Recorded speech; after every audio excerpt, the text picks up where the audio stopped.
Cena Karola Veľkého, po nemecky Karlspreis, je európske ocenenie, ktoré z definície by malo ísť niekomu, kto zaznamenal väčší úspech v oblasti literatúry, vedy, ekonómie alebo politiky. Myšlienky a ideály sú inak v celku hmlisté, ale možno niečo napovie fakt, že prvým laureátom bol Richard Coudenhove-Kalergi, zakladateľ paneurópskeho hnutia. Okrem niekoľkých relatívne akceptovateľných držiteľov ceny, najmä v začiatkoch, sú tu však aj také mená ako Václav Havel, Bill Clinton, Tony Blair, Angela Merkelová, Svetlana Cichanovská, dokonca Volodymyr Zelenský.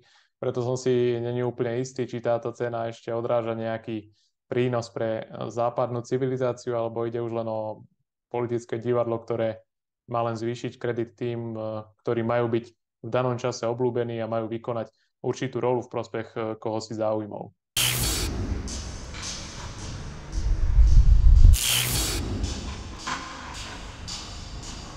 Európska únia vo svojich začiatkoch bola najmä ekonomickou úniou, ktorá prinášala výhody jednotného trhu úzkej skupine štátov, ktoré ju zakladali. Bolo ich 6, neskôr 9 a tak ďalej.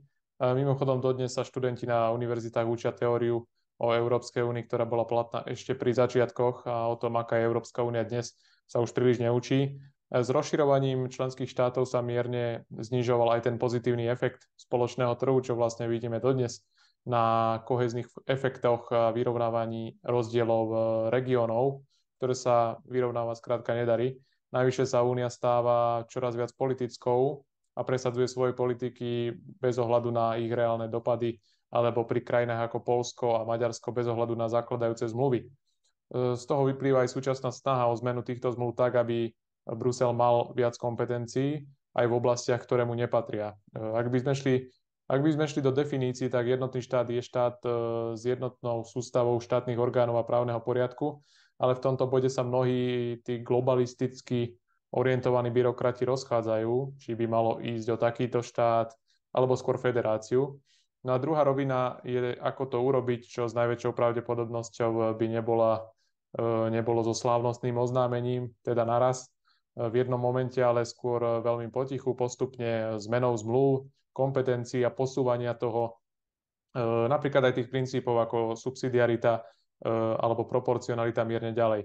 Preto už aj dnes sa v mnohých štátoch pohrávajú s myšlienkou, že eurofondy zostávajú jedným z mála pozitív členstva, teda či zostávať vlastne v únii, v ktorej nebudete môcť ako malý štát mnoho ovplyvniť a navyše by vám eurofondy za neposlušnosť zmrazili, tak či nie je správne toto členstvo prehodnotiť.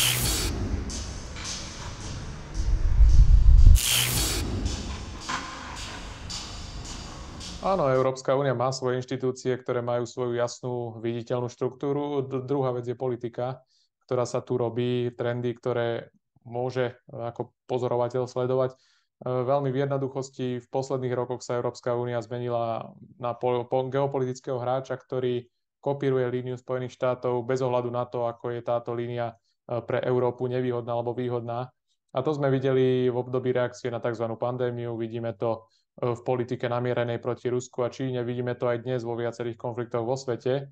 A druhý faktor tohto tieňového ovplyvňovania môžeme pozorovať na chodbách európskych úradov, kde sa premávajú rôzni lobisti a skupiny, ktoré chcú ovplyvňovať rozhodovanie komisárov, ale aj poslancov.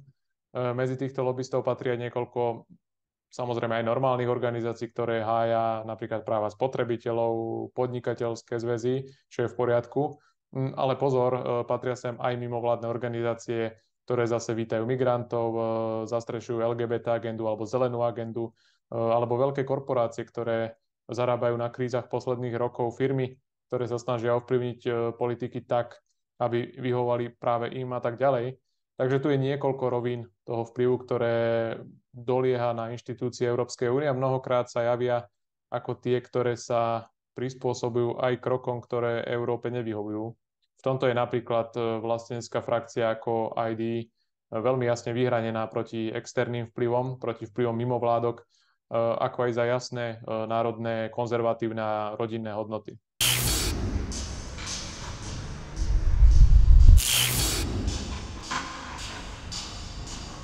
Spájanie východu a západu akoby pod jednu strechu, to pripomína výroky niektorých globalistov, ktorí chcú Európu od Lisabonu až po Vladivostok. A zväčša sú to tí, ktorí podporujú aj dnešnú tragickú situáciu na Ukrajine, podporujú sankcie proti Rusku a ďalší nátlak smerom na východ. A dnes však vyzerajú celkom smiešne, keďže Ukrajina momentálne to vyzerá tak, že prehráva napriek intenzívnej podpore celého atlantického priestoru, vrátane českého prezidenta, vrátane slovenskej prezidentky. Ďalej sankcie poškodzujú Európu, vojnu stále neukončili, Rusko sa samozrejme nestiahlo. No a dnes je to naša inflácia v Európe, ktorá rastie a naše hospodárstvo, ktoré padá do recesie, ako vidíme napríklad v Nemecku. Takže ako vidíme z histórie, ale vidíme to aj dnes, projekty, ktoré sa snažia obmedzovať rozmanitosť kultúr, ktorú Európa vo svojich koreňoch a tradíciách má. No a šancu teda majú skôr prežiť len tie projekty, ktoré síce môžu spájať napríklad v ekonomickom zmysle, prepájať obchodné cesty tak, aby z nich každý mohol ťažiť, ale ktoré zároveň rešpektujú naše kultúrne dedičstvo, naše národy, naše tradície a suverenitu, ktorá vyplýva z rozhodnutia a vôle našich milých občanov.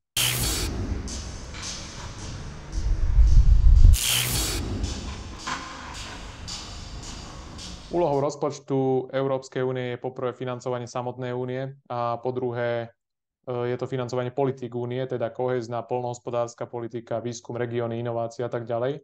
Áno, dá sa na to nahliadať aj spôsobom, že únia na sebe a svojich rozhodnutiach vytvára závislosť, ktorou môže následne ovplyvňovať aj postoje vlád. Veď to nakoniec aj vidíme na procedúrach podľa článku 7 voči Maďarsku a Poľsku, ktorými Brusel vydiera tieto členské štáty a chce im zmraziť peniaze. Na druhej strane vidíme aj príklady krajín, ktoré keď vedia efektívne a rýchlo využívať eurofondy, tak to má obrovské benefity a dopad na vzhľad miest, infraštruktúru a ďalšie projekty. Takým príkladom je napríklad spomínané Poľsko, ktoré v komunikácii s domácimi firmami, s vyhlasovaním projektov až po samotnú realizáciu patrí medzi špičku na európskej úrovni, čo sa odráža aj na ich hospodárskom výkone. Samozrejme, však treba dávať pozor aj na našich väčších partnerov alebo susedné krajiny, ktoré by radi získavali vplyv nad našou ekonomikou a krajinami.